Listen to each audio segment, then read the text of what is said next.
এই যেন কোনো রাস্তা নয়, দেখে মনে হচ্ছে কোনো এক সমুদ্র সৈকত। হ্যাঁ বন্ধুরা, এটাই হচ্ছে ভোলার সেই বাপ্তা ইউনিয়নের কলঘাট সড়ক, যেই সড়কে প্রতিদিন অ্যাক্সিডেন্টের হার প্রচণ্ড পরিমাণ বাড়তেছে। এখানের স্থানীয় মানুষজন থেকে জানা গেল যে এই রাস্তা দিয়ে নাকি প্রতিদিন কয়েকশো সেলটেক্স সিরামিক্সের গাড়ি চলাচল করে, আর সেই গাড়িগুলো নাকি থাকে প্রচণ্ড পরিমাণ লোড। তার জন্য নাকি এই রাস্তার আজকে এই অবস্থা। স্থানীয় মানুষজনের কাছ থেকে আরও জানা গেল যে এই রাস্তা নিয়ে নাকি কারো কোনো মাথা ব্যথা নাই। এই রাস্তাটা গেছে মূলত ভোলা ইলিশা বাস স্ট্যান্ড থেকে তেমাদা বাজার সেলটেক্স সিরামিক্স পর্যন্ত। চলুন জেনে নেওয়া যাক এই রাস্তা নিয়ে এই এলাকার মানুষজন কতটুকু ভুক্তভোগী। ভাই আসসালামু আলাইকুম। জি ভাই, আমি একটু এই যে এই রাস্তার বিষয়টা একটু জানতে চাইছিলাম। আপনাদের এই রাস্তা নিয়ে কি কোনো কাউরে জানানো হয় নাই, নাকি কোনো নেতা জানে না এই রাস্তাটা যে এই অবস্থা? এই বিষয় নিয়ে যদি কিছু বলতেন আমাকে। এই রাস্তার যে অবস্থা ভাইয়া, এটা নিয়ে অনেকে অনেকভাবে চেষ্টা করছে, কিন্তু হয় না ভাই। এটা হচ্ছে আমাদের একটা প্রভাব, আমাদের প্রভাব নইলে নেতারা থাকতে আমগো রাস্তার এই অবস্থা হয় কিভাবে?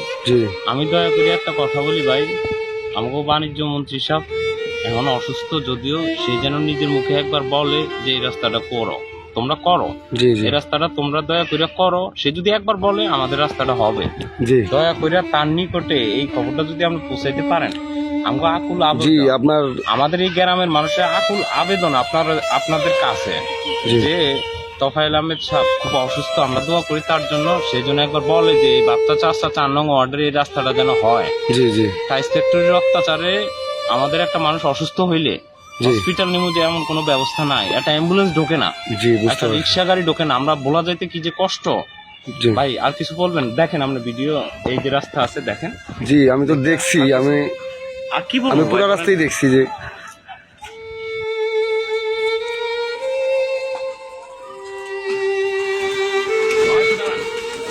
মামা আপনি এই রোডে গাড়ি চালান, আপনার সমস্যা হয় না? কত বড় সমস্যা, কি কোনো দুঃখের কথা। উনি না মানুষ নেই, যে রাস্তা ভাঙ্গা রাস্তা, ভাড়া দেয় কেউ দেয় 10 টাকা, কেউ দেয় 15 টাকা, ঠিক আছে। রাস্তা দিয়ে যাইতে লাগে আধা ঘন্টা, 1 ঘন্টা যাই গিয়া।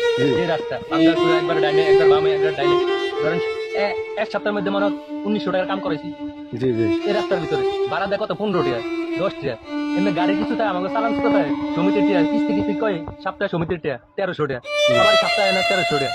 কারেন্ট বিল 2700 কারেন্ট বিল আগে নিজের তো শুনতে হবে। আমরা কষ্টের কথা, আমরা অন্য লাভ আছে কোনো লাভ নেই। আমরা কি একটু দেবাইবেন হ্যান্ডের মাল পাইবেন, মাল পাইলে শেষ, এ পর্যন্ত ঠিকঠাক কত। মামা আমি আপনার কষ্টটা বুঝতে পারছি মামা, বুঝতে পারছি, লাভ নেই। আচ্ছা ঠিক আছে, অনেকে নিতে ঠিক আছে মামা, ঠিক আছে।